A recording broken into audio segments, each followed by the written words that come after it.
Assalamualaikum warahmatullahi wabarakatuh. Salam sejahtera untuk para guru honorer di seluruh Nusantara. Baik, untuk kesempatan yang berbahagia ini kita akan mengulas tuntas tentang soal P3K, khususnya agama Islam, guna persiapan seleksi tahap 2 yang disesuaikan dengan FR tahap 1 yang lalu. Ini video soal P3K agama Islam yang ketiga. Baik, sobat, saudara, teman-teman seperjuangan guru honorer dimanapun Anda berada, kita lanjutkan saja dan langsung saja kita mulai untuk soal yang pertama. Pak Ali ingin melihat keseriusan siswanya dalam mata pelajaran pendidikan agama Islam dengan cara mendiskusikan suatu topik kasus kesenjangan sosial di masyarakat. Kegiatan diskusi tersebut membuat Hani semangat karena di lingkungannya banyak orang miskin dan yang dia lihat ada balita kekurangan gizi. Pada contoh tersebut, Pak Ali sedang menerapkan prinsip belajar titik-titik. A. Perhatian, B. Motivasi, C. Aktivitas, D. Perbedaan individual. Nah, baik, kita ulas sejenak untuk nomor 1. Nah, di sini kan Pak Ali ingin mencoba memaparkan pembelajarannya kepada siswa dengan topik kasus kesenjangan sosial di masyarakatnya. Nah, ini tentunya akan mengundang bagi siswa tentang kondisi kasus kesenjangan sosial di masyarakat mereka. Nah, ini sama ya seperti yang dialami oleh Hani. Ini di lingkungannya itu ternyata banyak orang miskin yang dilihatnya, terutama ada balita yang kekurangan gizi. Nah, di sini itu berarti Pak Ali ini ya sedang menerapkan prinsip belajar apa kira-kira perhatian, motivasi, aktivitas atau perbedaan individual. Kalau memperlihatkan kesenjangan sosial itu berarti mengundang perhatian, berarti jawabannya A ya. Jawabannya A, perhatian. Baik, kita lanjut soal nomor 2. Aldo adalah siswa kelas 5 SD Santika. Ayahnya seorang pengusaha kaya. Bila ke sekolah, ia diantar oleh sopir pribadinya. Hal ini membuat ia disayang oleh semua guru. Padahal kecerdasannya pas-pasan saja. Alma juga bersekolah di sekolah yang sama. Ayahnya seorang pemulung. Alma sering kali menunggak SPP maupun uang saku, sehingga seringkali ia mendapat skorsing dari sekolah. Hal ini mengakibatkan Alma menjadi pendiam dan rendah diri. Padahal sebenarnya ia adalah anak yang cerdas. Nah, tindakan sekolah yang membeda-bedakan murid karena status ekonominya adalah salah. Karena pendidikan itu A. merupakan martabat orang per orang, B. hanya boleh diikuti oleh orang kaya, C. hak asasi manusia, D. pendidikan dapat membentuk kepribadian manusia yang baik. Nah, di sini kan berarti terjadi kesenjangan ya sosial, memilih-milih ya. Sekolah itu memilih-milih terhadap Aldo yang notabene-nya adalah anak orang kaya. Padahal ia pun pas-pasan saja kecerdasannya. Berbeda dengan Alma, ini adalah anak yang cerdas tetapi dia dari kalangan bawah.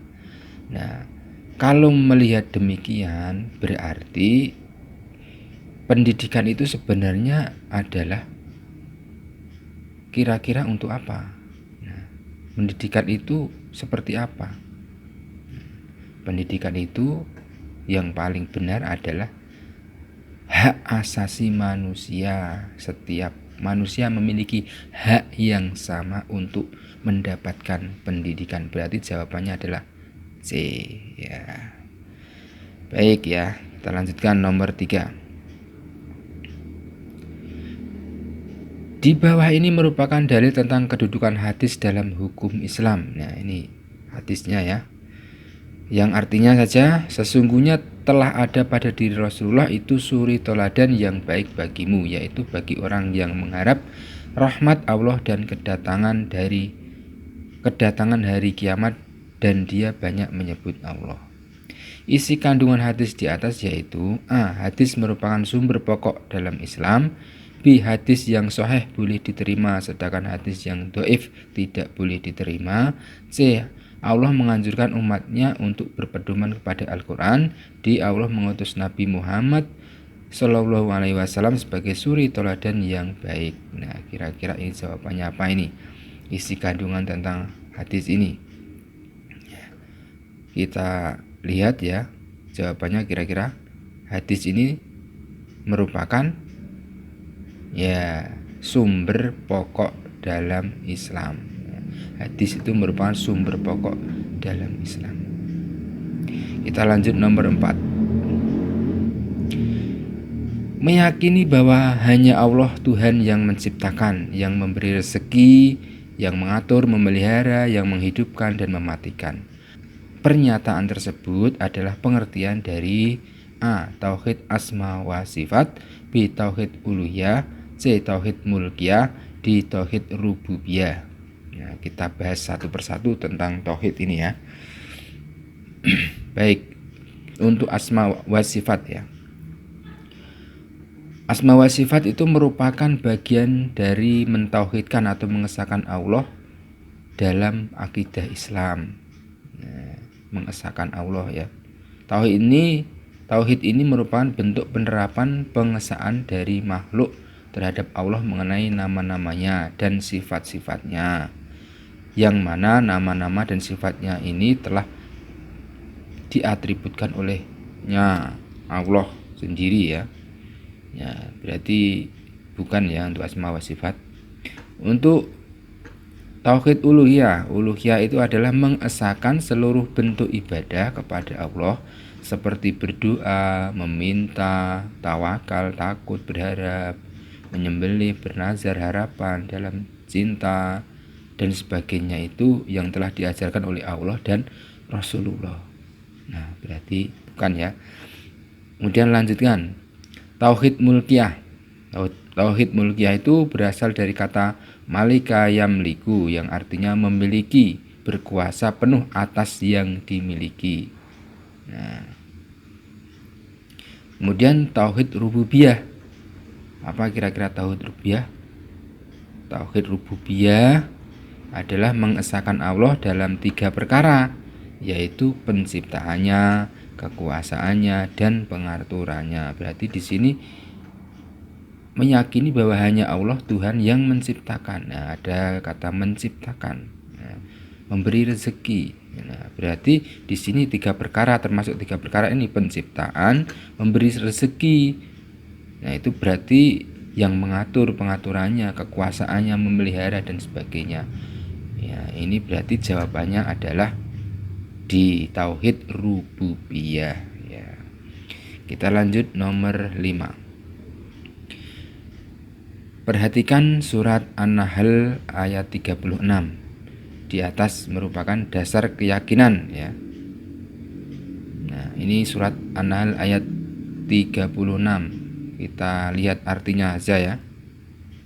Artinya, dan sesungguhnya kami telah mengutus Rasul pada setiap umat untuk menyerukan, sembahlah Allah saja dan jauhlah tauhid itu. Berarti ini ada kata sembahlah Allah, menyembah Allah ya.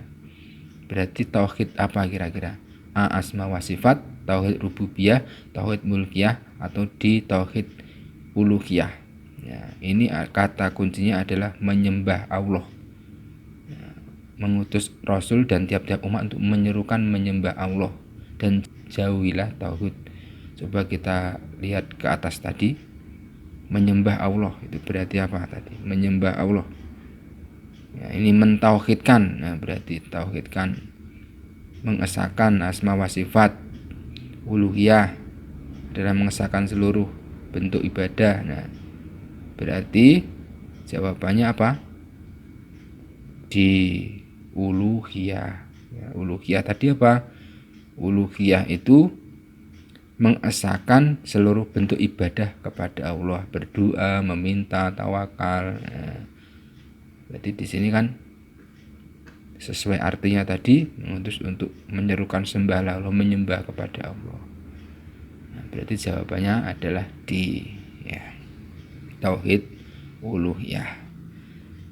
Kita lanjutkan nomor 6. Berikut bagian warisan untuk ayah, ibu, suami tanpa anak adalah A. Sepertiga, sepertiga setengah. B. Seperempat, sepertiga setengah. C. Seperempat, seperempat, sepertiga. D. Seperenam, seperenam, sepersetengah. Ya. Coba kita lihat dulu tabelnya ya. Di sini kalian lihat, ini yang ditanyakan adalah ayah, ibu, suami tanpa anak. Ya, ayah kandung tanpa anak. Nah, bila tidak ada anak itu berarti sepertiga ya, ini sepertiga. Ya, ibu ini tanpa anak, tidak ada anak itu berarti sepertiga. Nah, suami ya, tidak ada anak ya, berarti setengah ya. Berarti jawabannya ya sepertiga setengah. Itu kalau bagian warisan ayah, ibu, suami tanpa anak. Tetapi kalau dengan anak itu akan berbeda pembagiannya, karena sudah anak ini asobah ya, sisa pembagian sisanya sudah berbeda. Nah, itu jawabannya A. Nomor 7. Piagam Madinah dibentuk Rasulullah untuk mempersatukan seluruh penduduk Madinah, baik Muslim, Yahudi maupun penyembah berhala. Hal ini mencerminkan bahwa dalam Piagam Madinah sangat menjunjung tinggi sifat atau sikap ya, menjunjung tinggi sikap ifah, ifah, B tafahum, C tasamu, D qanaah. Coba kita lihat dulu artinya satu persatu. Ifah itu apa? Ifah itu merupakan keutamaan yang dimiliki manusia ketika ia mampu mengendalikan syahwat dengan akal sehatnya. Dari sifat ifah inilah lahirlah akhlak-akhlak mulia seperti sabar, qanaah, adil, jujur, dermawan dan sebagainya. Kemudian tafahum itu saling memahami artinya. Kemudian tasamuh, sikap akhlak terpuji dalam pergaulan, di mana terdapat rasa saling menghargai antara sesama manusia dalam batas-batas yang digariskan oleh ajaran Islam. Qanaah adalah sikap merasa cukup atas segala nikmat yang telah diberikan Allah Subhanahu wa taala. Berarti untuk mempersatukan seluruh penduduk Madinah baik muslim, berarti mempersatukan keseluruhan. Berarti kira-kira apa kalau mempersatukan? Jawabannya ya, tafahum, saling memahami ya, semua penduduk harus saling memahami dari satu sama lain ya, perbedaan walaupun ada yang menyembah berhala, ada orang Yahudi, ada orang Muslim. Ini Piagam Madinah dibuat untuk saling memahami, bisa saling memahami. Jadi jawabannya adalah bitafahum. Nomor 8. Dalam menciptakan suasana yang nyaman dan tentram di kota Madinah, dibuatlah perjanjian dengan kaum Yahudi, yaitu sebagai berikut kecuali A. Kaum Yahudi hidup damai bersama-sama dengan kaum muslimin. B. Kedua belah pihak bebas memeluk dan menjalankan agamanya masing-masing. C. Kota Madinah adalah kota yang suci, yang wajib dijaga dan dihormati oleh mereka yang terikat dengan perjanjian itu. D. Penduduk yang bukan berasal dari Madinah dikenakan pajak atau membayar upeti. Berarti kira-kira apa ini kecuali ya. Kalau kecuali itu kira-kira ya dicari yang tidak sesuai dengan suasana yang nyaman dan tentram di kota Madinah untuk diciptakan itu. Berarti kalau yang tidak sesuai ya ini yang D, karena apa? Ya, penduduk yang bukan berasal dari Madinah dikenakan pajak atau membayar upeti. Nah, ini kan juga memunculkan ketidaktentraman dan suasana yang tidak nyaman. Ya, berarti jawabannya adalah D. Nomor 9. Metode dakwah yang didasarkan pada Quran surat An-Nahl ayat 125 adalah titik-titik kecuali. Nah, di sini ada kata kecuali ya.